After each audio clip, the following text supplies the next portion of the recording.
Quiero iniciar donde nos quedamos la semana pasada.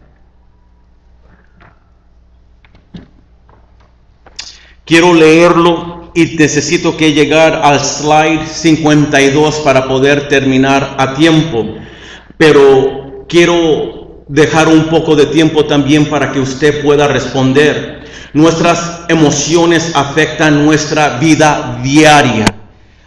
Y depende en cómo me siento, es la manera en que yo voy a servir a Dios, es la manera en que cómo yo voy a adorar a Dios y en cómo me voy a relacionar con otros. Todo se basa en nuestras emociones. ¿Cómo estoy yo? Y le hago la pregunta a usted, pero no contesté. ¿Cómo usted llegó este día? ¿Cómo se siente? ¿Se siente fatigado? ¿Está cansado por un largo día? ¿Tiene problemas? ¿Está abrumado? Y dependiendo cómo usted se siente, cómo usted esté con su pareja, si llegaron peleados o si hay un problema económico, hay un problema en el hogar, hay un problema en el trabajo, un problema de salud. Todo eso afecta nuestras emociones, afecta a todos nuestros sentires y es la manera en que yo me relaciono con otros, es la manera en que yo sirvo a Dios o adoro a Dios. Las emociones influyen nuestras relaciones con otros. Somos el producto de experiencias pasadas y aunque usted no lo admita, cada uno de nosotros tenemos una vida pasada. Cada uno de nosotros venimos de un lugar. Tenemos un trasfondo, tenemos un testimonio y nuestro testimonio puede variar, puede ser diferente, pero yo sé dónde Dios me sacó, yo sé en la manera que mis padres me educaron o me criaron. Usted también tiene un trasfondo y hay unas cosas que marcan nuestra vida dependiendo de nuestra adolescencia, dependiendo cómo nos relacionamos con otros y nuestras reacciones son consecuencias de las afirmaciones o heridas que experimentamos en el pasado. Por ejemplo, si alguien me fue infiel, la lucha o mis emociones me dirían: no puedes confiar en nadie. Yo mismo soy el que pone barreras enfrente de mí para que nadie entre y los acepte. ¿Por qué?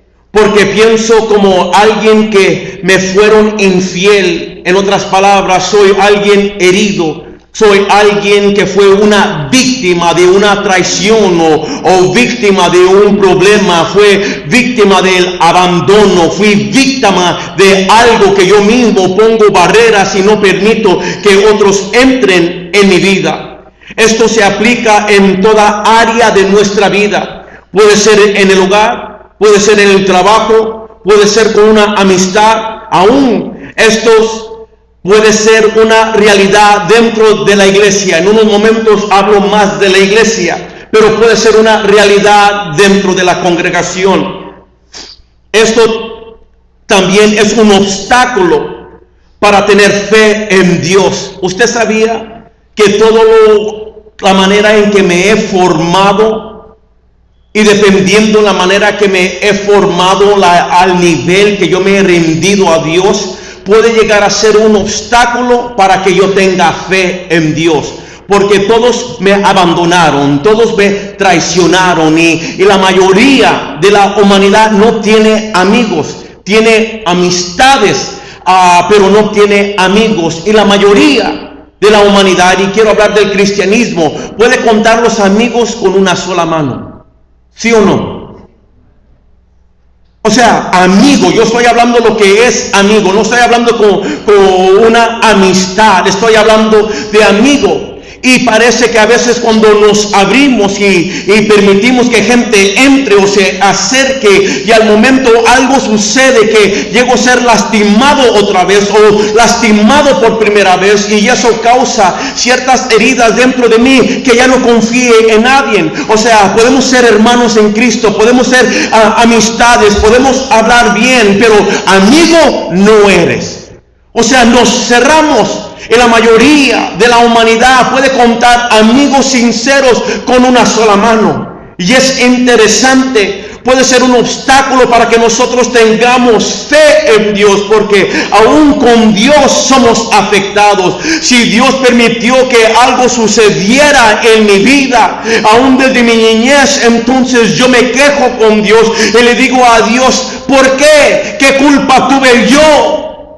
Yo soy inocente como un niño y ahora, ¿por qué permitiste esto? Por ejemplo, seré transparente con ustedes. Yo no me crié con mi padre biológico. Mi padre abandonó a mi madre. Mi padre en Ensenada la llevó 2 veces para que me abortaran. Una vez cuando tenía solamente un par de meses, cuando él se enteró que estaba ella embarazada, y luego cuando ella ya estaba a punto de dar vida o luz, la llevó de nuevo. Y es cuando mi madre huyó a los Estados Unidos y fuimos criados en este país, pero mi padre la abandonó, la golpeó, y yo me crié con un coraje dentro de mí.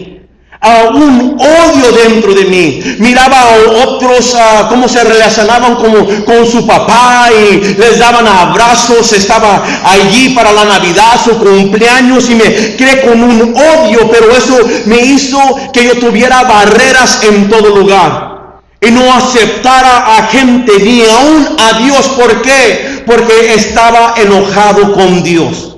¿Qué culpa yo tuve que mi papá y mi mamá se pelearan? ¿Qué culpa yo tuve que mi padre fuera un mujeriego y hiciera esto y hiciera lo otro? ¿Qué culpa yo tengo que mi padre biológico pensó que yo era del lechero y del cartero? ¿Sí entienden ese término, verdad? Amén. ¿Qué culpa yo tengo y por qué yo fui abandonado desde mi niñez o desde el vientre de mi madre? ¿Qué culpa yo tengo que mi madre fue una mujer pobre que tuvo que esforzarse, ser madre y padre para nosotros y trabajar todo el día y dejarnos con un babysitter y nos dejó con nuestro primo y yo me acuerdo, tenía 1 año de edad. Escuche lo que le voy a decir, 1 año de edad. Y me acuerdo, vivíamos en Harbor City. En ese tiempo no sabía la ciudad, simplemente cuando yo iba creciendo le describía a mi mamá una casa. Y le dije a mi mamá, ¿usted se acuerda de una casa? Estaba abajo un garage y arriba estaba como un estudio, una casita pequeña, y habían unos escalones de madera. Yo le dije a ella, yo me acuerdo cuando te ibas, te salías. Yo me acuerdo, no puedo ver el rostro de las personas, pero me acuerdo que me agarraban a mí, me agarraban al hermano. Mi hermano tiene 11 meses mayor que yo. Nos agarraban, nos echaban en un closet simplemente con un colchón. Estaba chiquito, solamente cabía el colchón. Nos metían allí o nos tiraban allí, más bien dicho. Y mi hermano y yo empezábamos a llorar. Y cuando ellos entraban había un foco con una alambre, cordón que se jalaba así y prendía la luz, y mi mamá empezó a llorar. Me dijo, hijo, ¿cómo te acuerdas de eso si estabas tan pequeño? Le dije, porque eso marcó mi vida para siempre. Porque yo me acuerdo que entraban, me acuerdo el cinto negro con unos hoyos de metal así, y entraban y nos pegaban a mi hermano, a mí. Mi mamá se soltó llorando, pero eso produjo odio dentro de mí, rencor dentro de mí. Yo me sentía víctima en la vida y me rebelé contra Dios. Por eso a los 10 años me rebelé tanto y empecé a hacer tantas barbaridades, porque tenía que dentro de mí. Y cuando uno sigue guardando ciertas cosas, ciertas heridas, ciertas emociones, nos afecta para poder relacionarnos con Dios, poder relacionarnos con la esposa, poder relacionarnos con los hijos. Yo cuando me casé con Rosemary, yo no era tan emocional o tan transparente, no podía llorar delante de ella. ¿Por qué? Porque inclusive mi madre me golpeaba, me pegaba, me daba cachetadas en la boca, me decía que me aguantara porque los hombres no lloran. Todo eso marcó mi vida, aún para poder relacionarme con mis hijos y mis hijas y darles abrazos y decirles que les amo. Eso me cerró y el machismo entró dentro de mi vida. ¿Por qué? Porque me enseñaron que el hombre no llora. Y eso marcó mi vida. Pero de la misma manera, algo ha marcado la vida de cada uno de nosotros. Lo que nos haya marcado, dependiendo el nivel, puede afectar mi relación con Dios, mi relación con mi esposa, mi relación con mis hijos, mi relación con los hermanos de la iglesia, su relación con el pastor, puede relacionar su relación con su patrono, los empleados, sus vecinos, con sus propios hijos. Algo marca nuestra vida. Escuche, si nos dejamos guiar por las emociones, será muy difícil creer la palabra de Dios. Será muy difícil rendir mi vida a Dios. Será muy difícil entregarle a Él todo el control de nuestra vida. ¿Por qué? Porque hemos estado acostumbrados de tener control.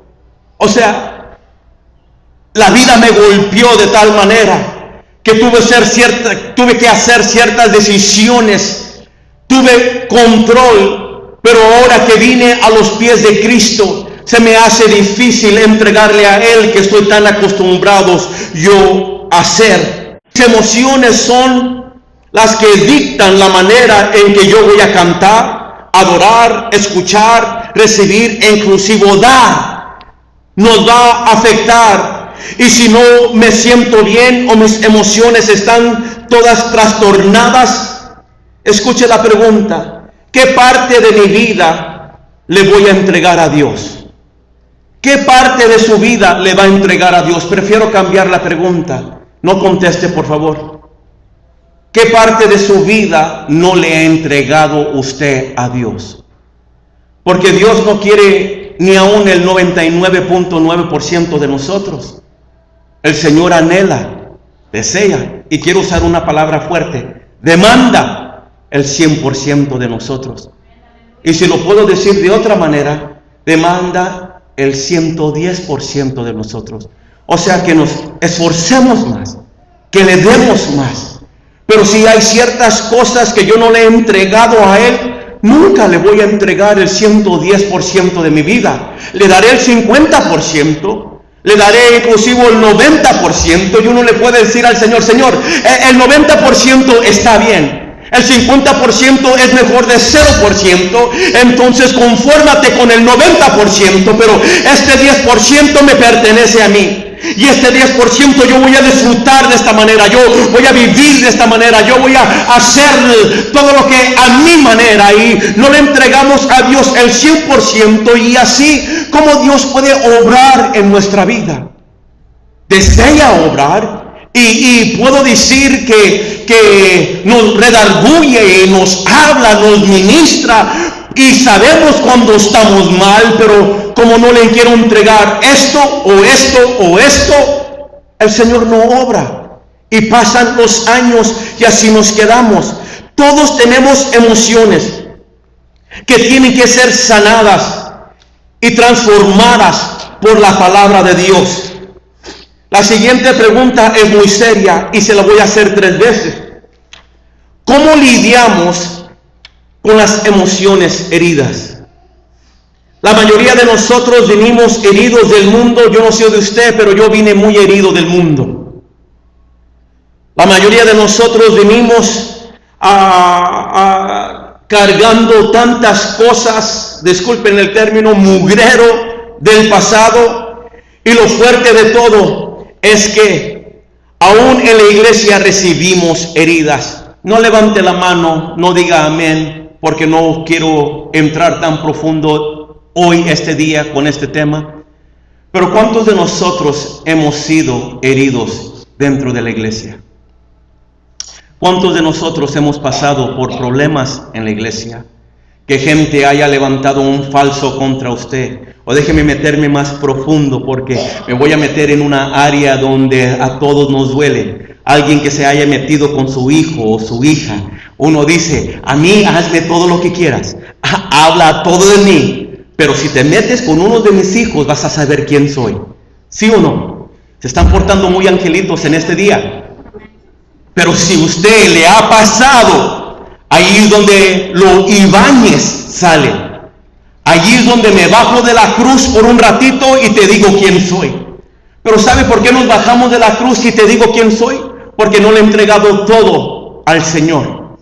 el coraje todavía me domina a mí, o todavía quiero vivir de esa manera y quiero ponerlo de otra manera. Nos duele cuando la gente se mete con nuestros hijos, pero de la manera en que ellos se metieron con nuestros hijos, tenemos que tener la paz de Dios que sobrepasa todo entendimiento y poder resolver las cosas en una manera piadosa, en una manera santa, porque acuérdese que no es el hermano o la hermana que vino contra su hijo, es un espíritu que ha venido contra su hijo o su hija. Y aquí es donde viene algo muy interesante. ¿Podrá el diablo usar o un cristiano o tener influencia satánica para atacarme, para atacar a mis hijos? Y yo le diría, la respuesta es claro que sí, porque hay ciertas partes que no le hemos entregado al Señor. No lo tome personal, y yo sé que duele, créame. Desde mis hijos han estado chiquitos así, gente se ha metido con ellos. Aún ahora que son adultos, la gente se sigue metiendo con ellos. Y entiendo que el diablo se mete con ellos para sacarlos de los caminos de Dios. Eso es lo que va a satisfacer, es el deleite del diablo. Mirar que cristianos se peleen los unos a los otros, y el diablo dice, yo ni tengo que mandar la legión de demonios que iba a mandar, ellos mismos se están destruyendo a sí mismos. Pero escuche, el deleite de él es que el papá, la mamá llegue a la iglesia solos y que los hijos tengan un rencor y un odio en su corazón y ya no lleguen a la iglesia. Y cuando el hijo habla, no es que el hermano, no es que la hermana, o el pastor, o sea, para que no piense que nomás hablo de usted.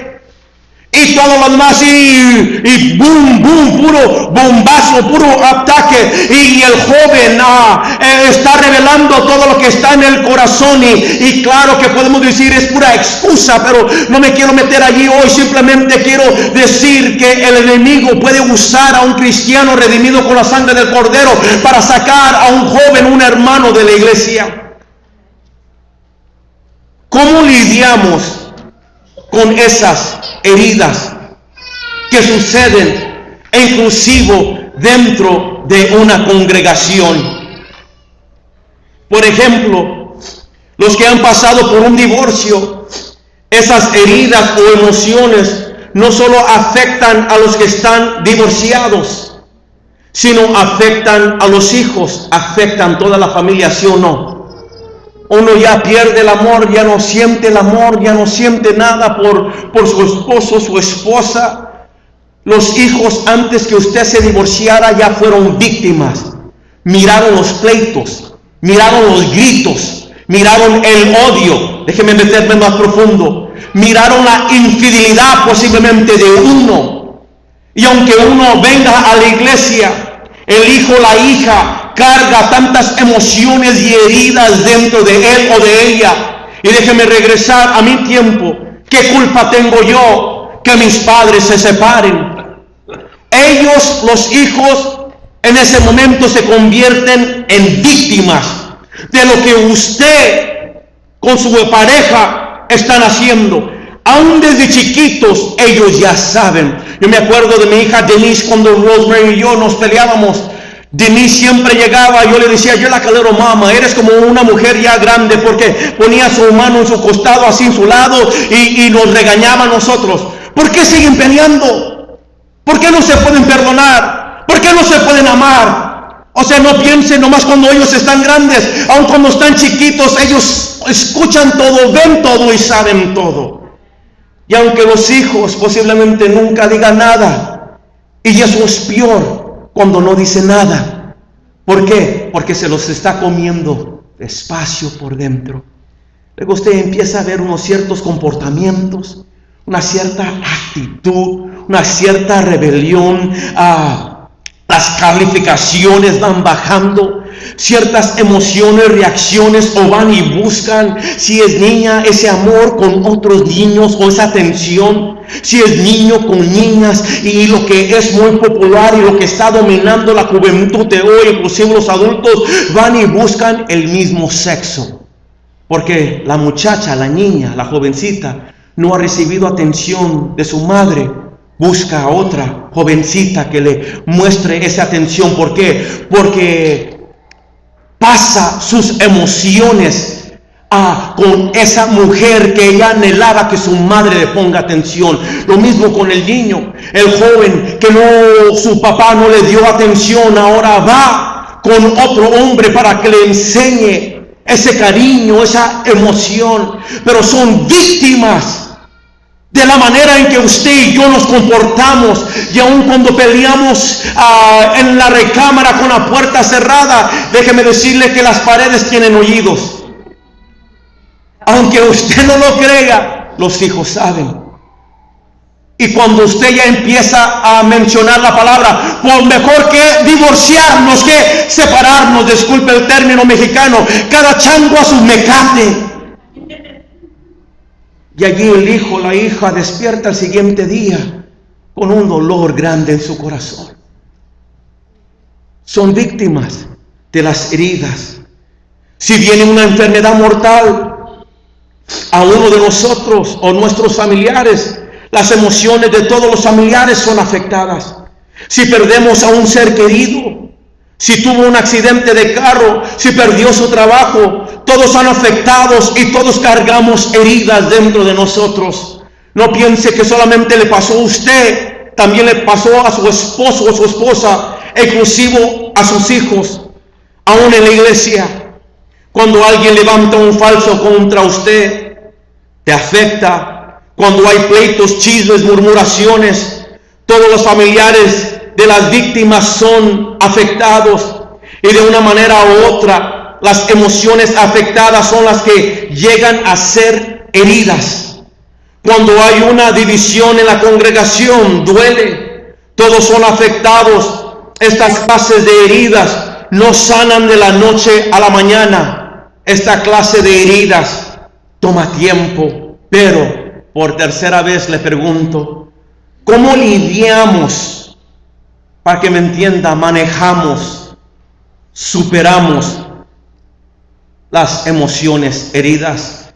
Franuel, no tienes que decir una experiencia personal, pero ¿cómo podemos lidiar con emociones heridas?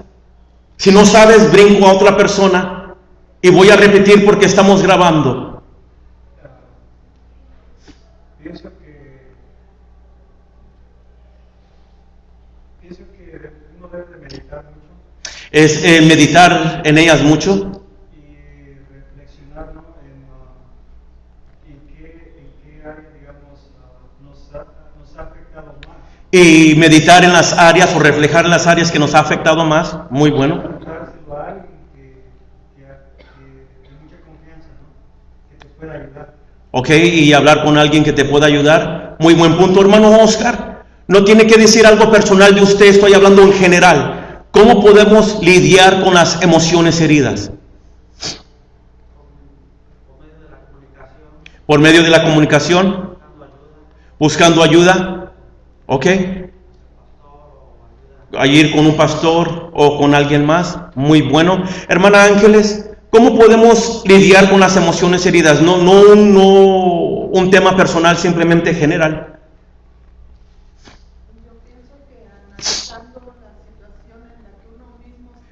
Analizando la situación en que uno está, las heridas que traemos,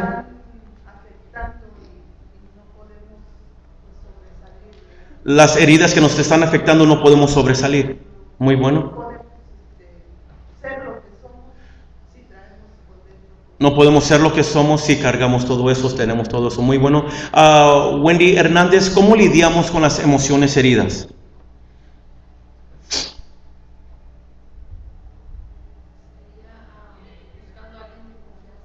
Buscando a alguien de confianza para poder hablar.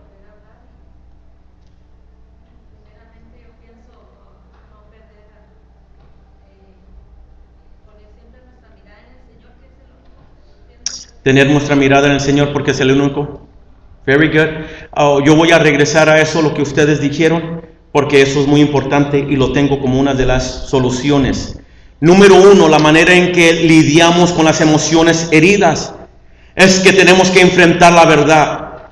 Muchas veces confrontar la verdad es muy doloroso, que la mayoría de la gente prefiere quedarse callado, no decir nada para no tener que confrontar la verdad o la situación. Déjenme decirles algo brevemente. Me acuerdo de una mujer más bien dicho, hace un tiempo atrás, y quiero decir lo siguiente con mucho cuidado. Yo me he relacionado, he creado amistades con la comunidad homosexual y lesbiana. No se asuste, son seres humanos y debemos que amarlos.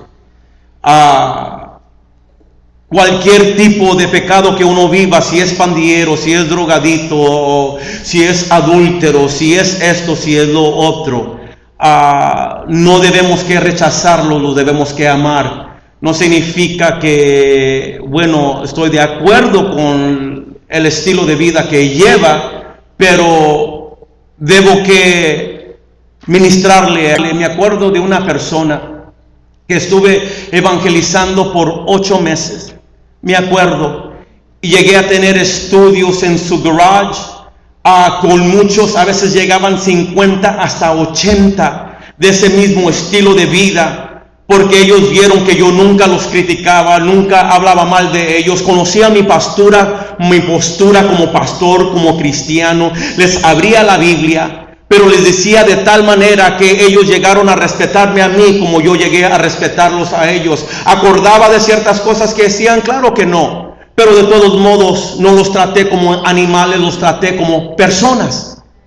Y quiero decirles esto, esta persona luchó mucho conmigo y no se abría para nada, pero cuando me di tiempo para poder hablar con ella, que duraron 8 meses, me acuerdo que esa persona vino y se tiró delante de mí y dijo, ya no aguanto más, yo no quiero vivir este estilo de vida. Y me empezó a mencionar cómo su papá la violó, cómo sus tíos la violaron y se turnaron para hacer eso. Y cuando ella hablaba, ella empezaba a hablar en lenguas diabólicas y luego hablaba bien.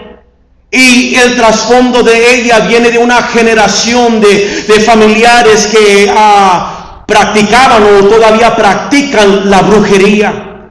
La persona en sí quería ser libre, pero cargaba todo en su corazón. Y ella me dijo lo siguiente: la razón que no me he querido acercar o ir a la iglesia contigo o recibir a Cristo, porque voy a tener que confrontar estas heridas que cargo por muchos años. Y me quiero olvidar, y por eso me he metido en el estilo de vida, por eso tomo, por eso uso droga, por eso me he perdido de esa manera, porque me quiero olvidar. Y cuando ella terminó de hablar, le dije lo siguiente: pero en realidad te has olvidado. Entré en un momento de liberación, o sea, reprendiendo todo espíritu que ella tenía en su alma, pero a la misma vez entré en un momento de sanidad interior. No solamente necesitaba liberación, necesitaba sanidad. Cuando alguien te viola o te abusa de ti, te falta respeto y hay una maldición generacional sobre ti, toma tiempo para esa persona, pero toma que esa persona se arme de valor y confronte la situación, confronte la verdad. Le quiero dar un consejo: por la puerta en que entró al dolor es la misma puerta por donde debe salir. ¿Me entendió? ¿Me entendió o no entendió? Jesús dijo: y conoceréis la verdad, y la verdad os hará libres. Es la confrontación de la verdad que nos hará experimentar la libertad en Cristo Jesús. La verdad de la palabra de Dios tiene el poder para traer total libertad y sanidad a nuestras vidas. Pero si nunca confronto la situación, si nunca confronto el problema, si nunca confronto la herida, ¿cómo la puedo renunciar? ¿Cómo la puedo soltar? ¿Cómo la puedo dejar? ¿Cómo puedo vivir en libertad si nunca he confrontado la verdad? Esta persona tuvo que llegar a entender que era inocente, que no fue culpable, pero que Dios tiene un plan para su vida.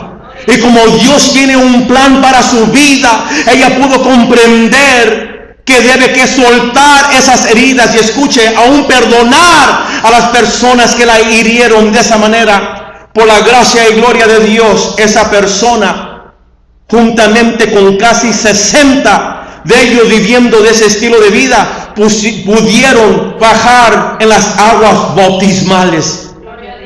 ¿Pero por qué? Porque confrontaron la verdad. Y es difícil confrontar una tragedia del pasado. Pero todas esas tragedias me han formado, me han hecho ser la persona que soy hoy. Número 2, tenemos que empezar y admitir que nos duele. ¿No le duele cuando usted pasa por algo si tiene una herida? Si es herida, entonces le dolió. En otras palabras, poder ser honestos con nosotros mismos y decir, estoy herido. Mis emociones no están bien. Tengo que confesar que hay algo dentro de mí que me molesta. Es como una piedrita en el zapato. Y usted sabe que tiene esa piedrita, pero no se detiene, se quita el zapato, sacuda el zapato para que se caiga la piedrita. Posiblemente por flojera, posiblemente porque ya se acostumbró a la piedrita, posiblemente porque así quiere caminar, no sé, allí deja la piedrita. Pero tarde que temprano ya no se convierte en piedrita y ya no está solo en el zapato, ahora tiene una roca en el corazón. Ahora tiene una venda en sus ojos. Ahora sus emociones están trastornadas, volteadas boca abajo, porque nunca puso atención a una piedrita. Y tiene que ser honesto. Me molesta, me duele. Santiago 5:16 nos dice, confesaos vuestras ofensas unos a otros y orad unos por otros para que seáis sanados. La oración eficaz del justo puede mucho. Lo que dijeron los hermanos hace poco es una gran verdad. Tenemos que encontrar a alguien de confianza. Si no confía en nadie, confíe en los pastores, confíe en un líder que usted pueda hablar y decir, estoy molesto con esto me molestó, o esto me hirió, o esto sucedió. La Escritura dice, confesar lo que está dentro de nosotros con los unos a los otros, y orar por los unos a los otros. Usted no puede llegar a un punto en su vida espiritual que dice, yo lo puedo hacer solo. Esa es una mentira. Yo le digo la verdad, hermano, ninguno de nosotros podemos hacerlo solo. Necesitamos la ayuda de los unos a los otros. ¿Por qué la Escritura nos llama hermanos? Porque un hermano debe ser confiable. Un hermano debe ser amigable. Debe que haber amor, debe que haber confianza. Somos una familia en Cristo. Hay cosas que hemos pasado que tal vez siguen teniendo control sobre nuestra vida. Posiblemente hay heridas pasadas que ahora son quien son por los golpes de la vida que ha recibido en el pasado o en el presente. Dios quiere sanarnos de esas heridas el día de hoy. Fuimos criados para vivir en total libertad de Dios a través de la persona de Jesucristo. ¿Me entendió? Fuimos criados para vivir en la plenitud de Cristo, en la libertad de Jesucristo. Cristo no vino a la tierra, murió, resucitó y nos salvó para dejarnos como nos encontró. Vino a cambiar vidas, vino a transformar vidas, vino a restaurar matrimonios, vino a hacer libre todo lo que estaba cautivo. No para que yo continúe en el mismo ciclo de vida. El salmista usa un refrán muy serio. Liberta mi alma de la cárcel para que te alabe. Y a veces llegamos a la iglesia o al cristianismo y nuestra alma sigue encarcelada. Y tenemos que tener la confianza y confesarnos delante de Dios: libértame, porque reconozco que estoy cautivo.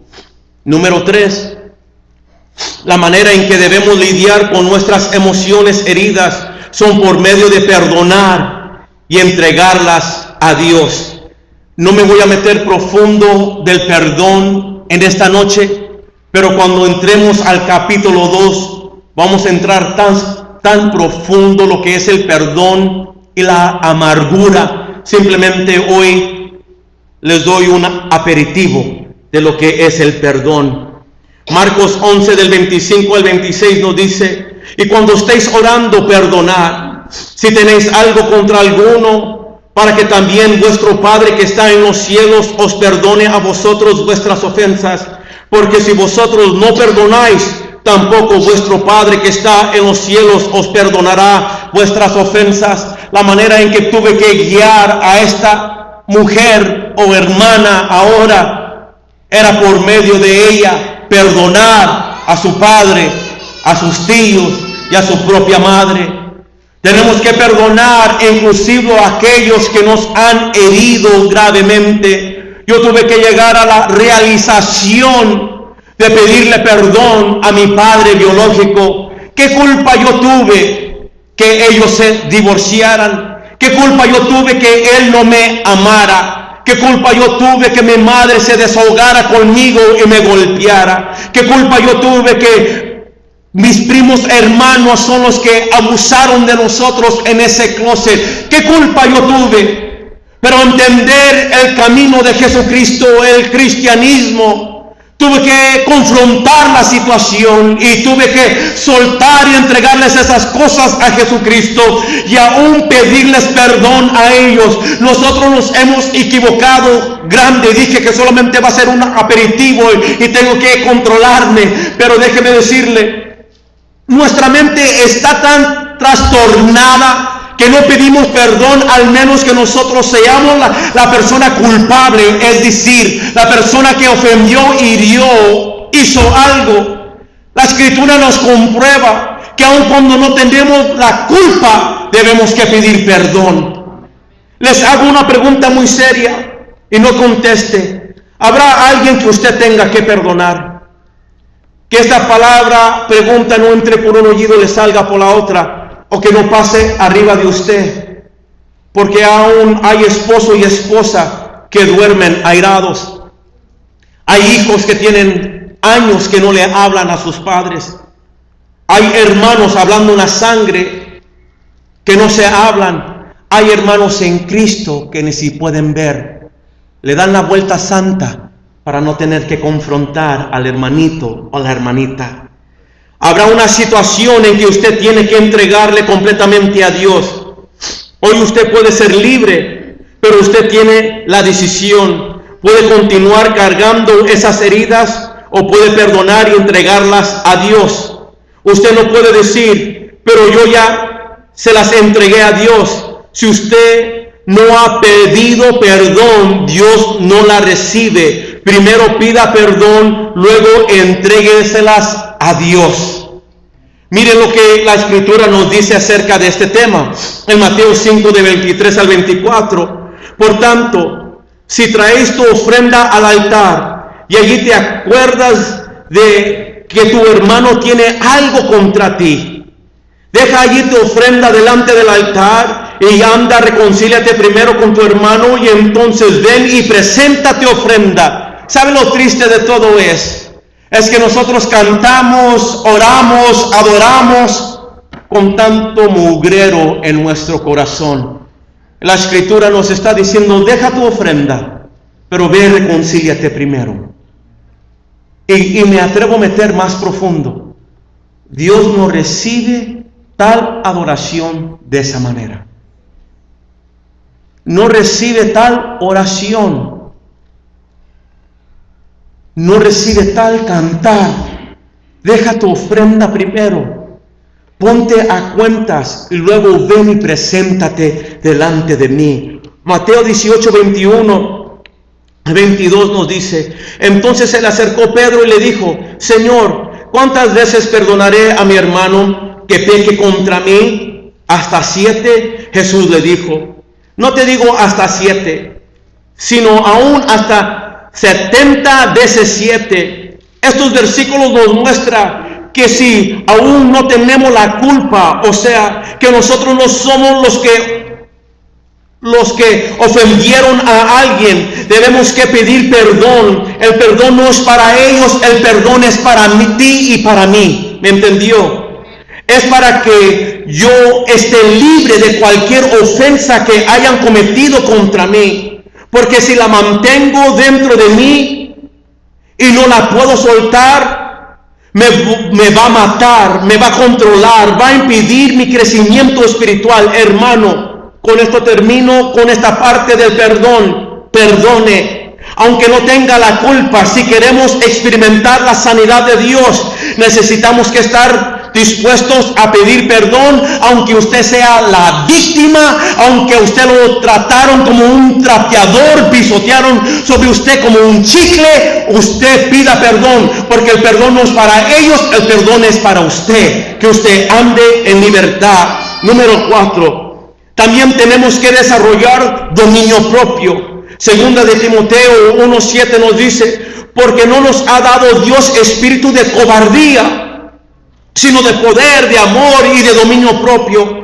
Tenemos que llegar al nivel espiritual donde las emociones heridas, todo lo que me ha golpeado, ya no me afecta, ya no tiene control sobre mi vida, ya no tiene poder sobre mi vida. Tenemos que ejercer dominio propio para vivir en plenamente libertad.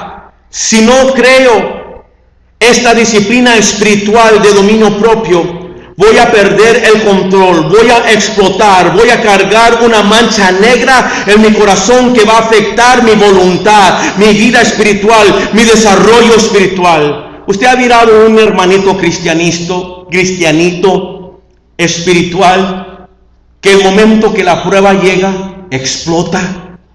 Y usted dice, man, pues ese hermano siempre ha sido muy calmado, muy bueno, muy noble, pero lo ha mirado como otro hombre, otra mujer. Les quiero confesar algo. A mí no me gusta cuando un líder me dice, pastor, usted tiene toda la libertad de corregirme a mí. Si usted mira que yo hice algo mal, llámeme la atención. Déjeme decirle, amado hermano, y esto no lo digo específicamente por alguien, lo digo en general. Esas personas llegan a ser las peores de la congregación.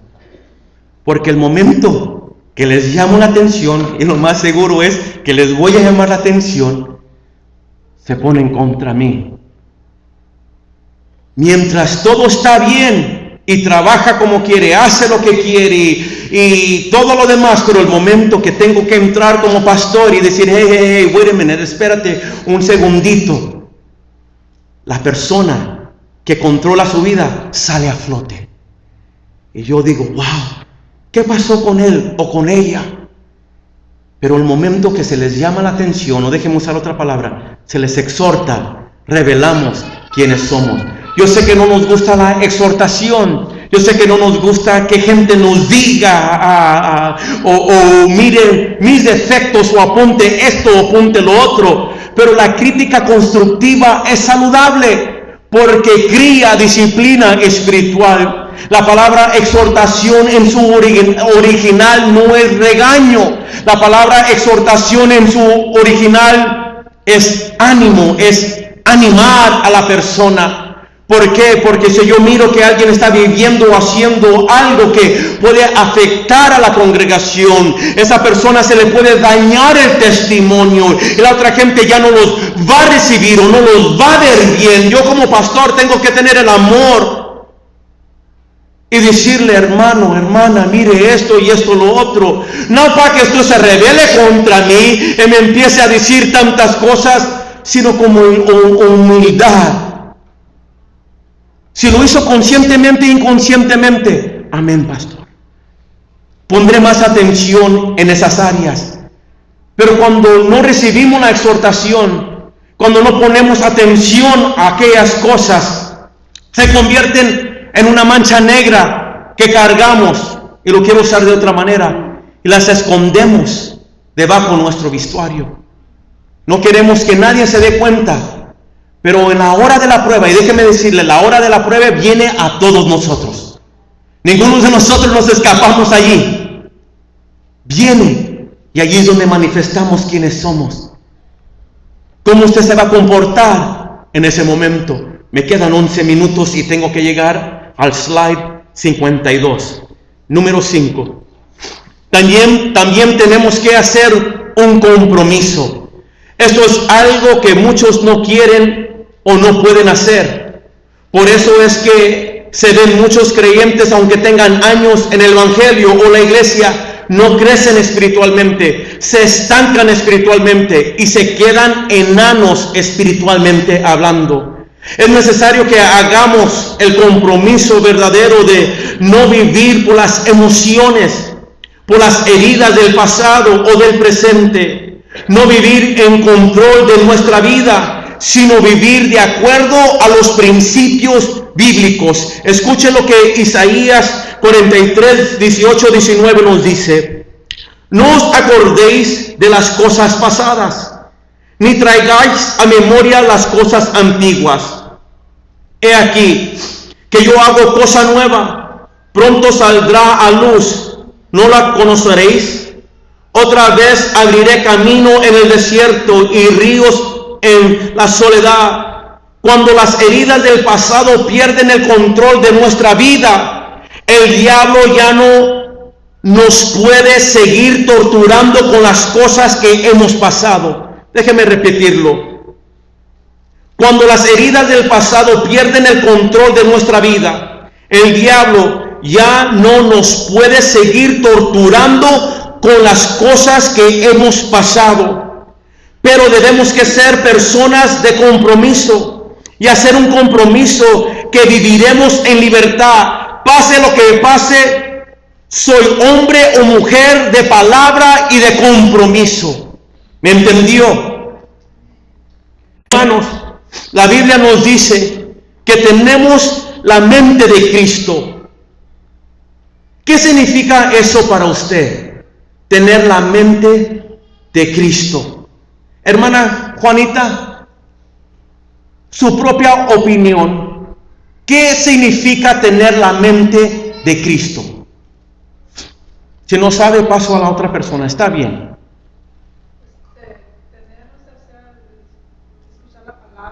Escuchar la palabra, leer la Biblia, estar en oración. Elizabeth Sepp, ¿qué significa tener la mente de Cristo? Pensar como Cristo, pero de allí nace otra pregunta. ¿Cómo piensa Cristo? No contestes. Sergio, ¿qué significa para ti tener la mente de Cristo? ¿Que nos amemos los unos a los otros? ¿Ok? Perla, ¿qué significa para ti tener la mente de Cristo? ¿Tener misericordia por otros? Déjeme hacerle esta pregunta, no conteste, porque el tiempo ya se me ha pasado. ¿Usted piensa como Cristo? ¿Sus pensamientos son agradables delante de Él? La mente es la parte del hombre donde residen las habilidades para razonar y elegir. Escuche, tanto como razonar como elegir son dos de las características que nos diferencian de todos los demás. ¿Qué hacemos con la mente? Con el razonar y el dominio propio, quiero decir, el libre albedrío para elegir. Porque a pesar que he llegado a los pies de Cristo, sigo pensando de la misma manera. ¿Por qué? ¿Por qué no puedo avanzar? Nuestra mente necesita ser renovada por medio de la palabra de Dios. Escuche, todos los días. Pero, ¿cómo la podemos renovar? Librado rápido porque me quedan 7 minutos. ¿Cómo podemos renovar la mente? Por medio del Espíritu Santo. Jasmine, ¿cómo podemos renovar la mente? buscando diario del Señor. Sammy, ¿cómo podemos renovar la mente? Sí, Sammy, Teo, ¿cómo podemos renovar la mente? Si no sabes, me voy a otra persona. Hermana Noelia, ¿cómo podemos renovar la mente? Por medio del Espíritu Santo. Hermana Clara, ¿cómo podemos renovar la mente? Repítalo, eso es muy bueno. Con un rendimiento diario. La palabra diario resalta. Leyendo la Biblia todos los días, escuchando predicaciones, aplicando la palabra de Dios, memorizando versículos de la Biblia, leyendo buenos libros por siervos y siervas ungidos por Dios, meditando continuamente en la palabra de Dios, orando sin cesar, ayunando, afirmando o confesando lo que somos en Cristo. Yo no sé si usted conoce lo que son palabras de afirmación. Pero palabras de afirmación es lo que usted está declarando, lo que usted es en Cristo Jesús. Por ejemplo, la otra vez uno decía, pues soy hijo de Dios, soy redimido, soy perdonado, soy amado, soy siervo, sierva de Dios, soy guerrero en Cristo, etcétera, etcétera. Y yo les digo algo, y tengo que concluir, pero escuche, yo me acuerdo que pasé por una prueba súper grande. Y era la primera vez en el ministerio que yo quise dejar el ministerio, dejar la iglesia, dejar el cristianismo por total, e inclusive dejar a Dios. Yo me acuerdo que yo me tiraba al suelo, mi esposa, mis hijos me rodeaban porque miraban la amargura o la herida de mi alma. Y me acuerdo que el Señor me habló en esa noche. Y me empezó a declarar todo lo que soy. Y yo empecé a aplicar algo que es tan vigente para el día de hoy y poderoso, que yo me miraba en el espejo, y tengo que confesarles que al principio no me podía ver en el espejo, porque no miraba lo que Dios declaraba sobre mi vida. Miraba a un perdedor, un hombre fracasado, miraba a un hombre no amado, miraba a un hombre destruido, a un hombre herido, etcétera, etcétera, etcétera. Y al principio no me podía ver y lloraba. Y les tengo que admitir, aún le pegué al espejo, pegué el zinc, me enojé, cerré la puerta, estaba tan molesto que a poco el Señor fue tratando conmigo y me pude ver en ese espejo y declarar quién soy, lo que soy en Cristo Jesús. Y cuando lo empezaba a decir, y aunque lo decía con un quebrantamiento, me miraba a los ojos y declaraba que yo no iba a vivir en ese estado. Viene un rendimiento diario para que podamos sobresalir de todo lo que pasamos en la vida y en el ministerio. Escúcheme. La Biblia nos dice en 2 Corintios 10, 3 al 6, pues aunque andamos en la carne, no militamos según la carne, porque las armas de nuestra milicia no son carnales, sino poderosas en Dios, para la destrucción de fortalezas, derribando argumentos y toda altivez que se levanta contra el conocimiento de Dios, y llevando cautivo todo pensamiento a la obediencia a Cristo. Escuche, y esto es poderoso. Y estando prontos para castigar toda desobediencia cuando nuestra obediencia sea perfecta. ¿Cómo podemos castigar toda desobediencia? Toda arma carnal que ha venido contra mí. ¿Cómo puedo traer destrucción sobre fortalezas? ¿Cómo puedo derribar argumentos y toda altivez que se levanta contra el conocimiento de Dios? Simplemente cuando mi obediencia llegue a ser perfecta. Y cuando no es perfecta, las armas carnales me vencen o me destruyen. Los argumentos me derriban, las fortalezas me destruyen, y toda altivez viene contra el conocimiento de Dios, que llego a pensar que soy nada en Él. Es hora, es tiempo de nuestra mente se concentre solo en la verdad de la palabra de Dios. El Salmo 1, del 1 al 3 nos dice: bienaventurado el varón que no anduvo en consejo de malos, ni estuvo en camino de pecadores, ni en silla de escarnecedores se ha sentado. Pero aquí viene: sino que en la ley de Jehová está su delicia, y en su ley medita de día y de noche. Pero aquí viene: será como árbol plantado junto a corrientes de agua, que da su fruto a su tiempo, y su hoja no cae, y todo lo que hace prosperará.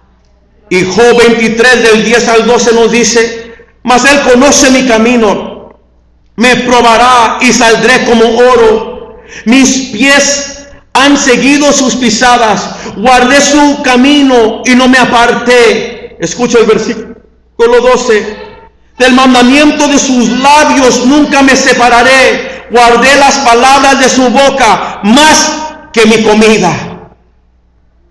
No tengo tiempo para explicarlo, pero quiero concluir con este slide.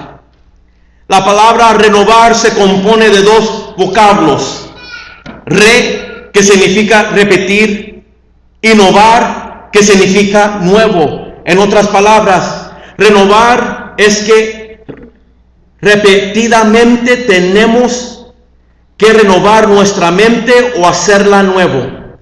Todos los días la tenemos que renovar por medio de la palabra de Dios y por medio de nuestro entendimiento de quiénes somos en Él. Cuando la mente es renovada, nuestra voluntad se rinde a Dios y nuestras emociones pasan a ser controladas por el Espíritu Santo.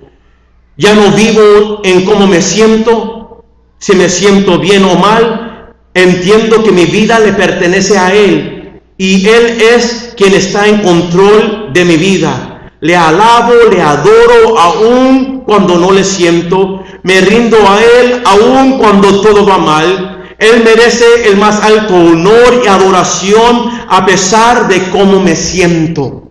Tenemos que renovar nuestra mente diariamente. Incline su rostro para orar. Padre, en el nombre maravilloso de Cristo,